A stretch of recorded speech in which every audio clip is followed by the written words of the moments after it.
Olha, tem uma figura na cosmologia iorubá que é sem dúvida uma das mais importantes e também uma das mais incompreendidas de todas. Eu estou falando do orixá Exu. E essa é uma história sobre comunicação, sobre poder e principalmente sobre um erro de tradução que já dura mais de 150 anos e que moldou a percepção de muita gente. Vamos juntos desvendar essa verdade.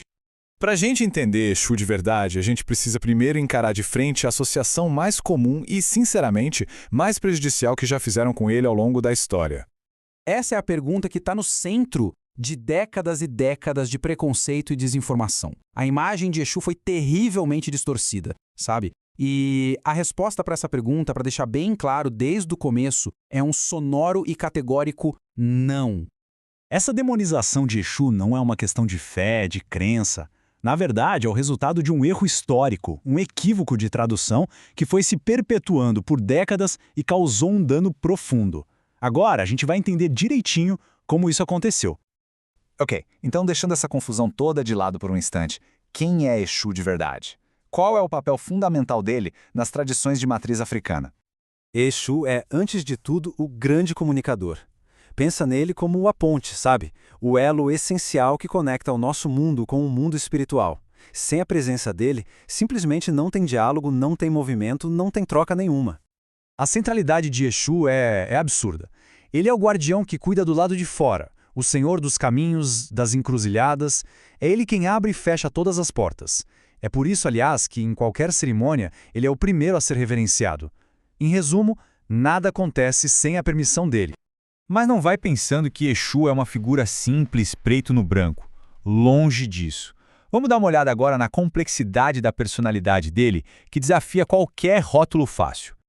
Essa citação, ela resume perfeitamente a natureza dele. Exu é um reflexo da própria condição humana, com todas as nossas dualidades, nossas ambiguidades. Ele simplesmente não cabe nessas categorias ocidentais de bem e mal absoluto. Dá uma olhada nessa personalidade multifacetada.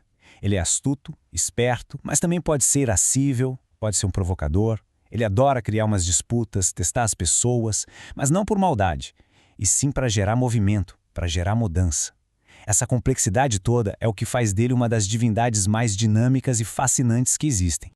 E a influência de Exu vai muito além da África ou do Brasil, viu? A capacidade dele de se adaptar é incrível, e a gente vai ver como ele se manifesta em outras partes das Américas. Lá em Cuba, na santeria, Eleguá tem um papel fundamental. Ele é o primeiro dos guerreiros, aquele que tem as chaves do destino e que abre ou fecha os caminhos, tanto para os devotos quanto para os outros orixás. Já se a gente for para o voodoo haitiano, ele é Papalegbá, e assim como Exu e Eleguá, ele é aquele intermediário indispensável, é sempre o primeiro e o último espírito a ser invocado em qualquer cerimônia, porque é ele quem abre o portão para o mundo espiritual.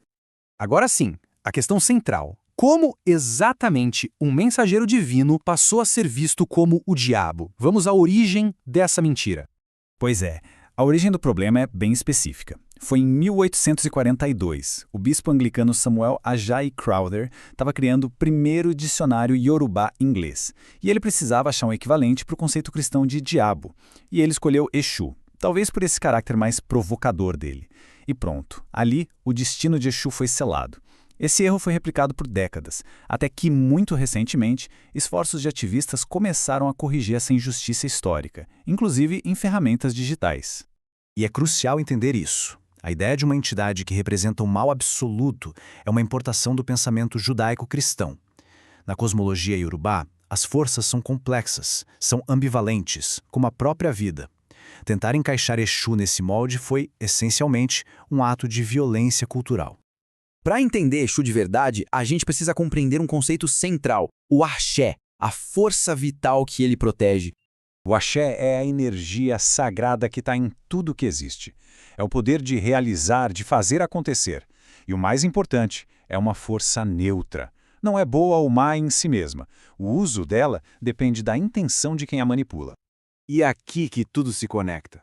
Exu, como guardião do axé, personifica essa neutralidade. Ele não é uma força do mal, mas sim o administrador de um poder que é neutro e universal. O papel dele é garantir o equilíbrio e a circulação dessa energia. Então, vamos resumir. Exu não é o diabo, ele é o mensageiro, o guardião dos caminhos e o administrador imparcial do axé. Ele age com justiça, respondendo às ações e ao caráter das pessoas, e recompensando quem age corretamente. E a gente termina com essa reflexão. O caso de Exu mostra como a imposição de uma visão de mundo pode distorcer completamente a outra. E isso nos leva a perguntar quantas outras sabedorias, quantos outros conhecimentos não foram mal interpretados ou até apagados ao longo da história por causa de uma simples tradução